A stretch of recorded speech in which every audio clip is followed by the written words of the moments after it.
హరీష్ రావు రైతు దీక్ష డ్రామా కోసం ఢిల్లీలో రాహుల్ ఇంటి ముందు ధర్నా చేస్తే తాను కేసీఆర్ ఫామ్ హౌస్ ముందు దీక్ష చేస్తానన్నారు పీసీసీ వర్కింగ్ ప్రెసిడెంట్ జగ్గారెడ్డి. 9 ఏళ్ల పాలనలో కేసీఆర్ రైతులను మోసం చేసింది నిజం కాదని ప్రశ్నించారు. 18,000 కోట్ల రైతు రుణమాఫీ చేశామన్నారు. సాంకేతిక లోపాలతో కొంతమంది రైతులకు రుణమాఫీ కాలేదన్నారు. అన్ని బ్యాంకు శాఖల నుంచి రుణమాఫీ కాని రైతుల వివరాలు సేకరిస్తున్నామన్నారు జగ్గారెడ్డి.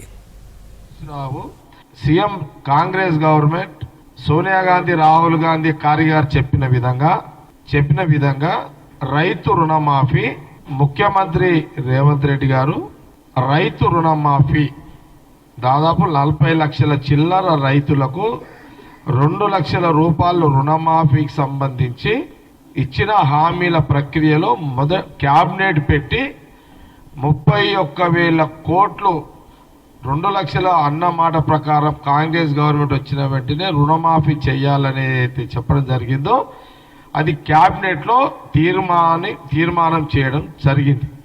ఆగస్టు 15వ తారీఖు లోపల 18,000 కోట్ల రూపాయలు మాఫీ చేయడం జరిగింది. 12,000 రూపాయలు ఇంకా మాఫీ జరగాలి. 18,000 కోట్లు ఆగస్టు 15వ తారీఖు వరకు మాఫీ అయిపోయింది. ఇది నిజమే కదా? ఇది నిజం. మరి 18,000 కోట్లు మాపైన అయిపోతే కూడా మీడియాలో పదే హరీష్ రావు ఈ అసత్య ప్రచారము ఎందుకు చేస్తున్నాడు? ఇది రైతులు, తెలంగాణ ప్రజలు గమనించాలి. మాట ప్రకారము సోనియా గాంధీ, రాహుల్ గాంధీ గారి యొక్క డైరెక్షన్లో కాంగ్రెస్ పార్టీ, ముఖ్యమంత్రి రేవంత్ రెడ్డి, క్యాబినెట్ మినిస్టర్లు ఇంత కష్టపడి మీరు కేసీఆర్ గారు 10 ఏళ్ల కాలంలో ఈ రాష్ట్రాన్ని ఆర్థికంగా దివాలా చేసిన బడ్జెట్ని, తెలంగాణ ఆర్థిక శాఖను దివాలా తీయించి, మరి ఇక్కడ కాంగ్రెస్ గవర్నమెంట్ వచ్చిన తర్వాత రైతు రుణమాఫీ దాదాపు 18,000 కోట్లు మాఫీ చేసినాం.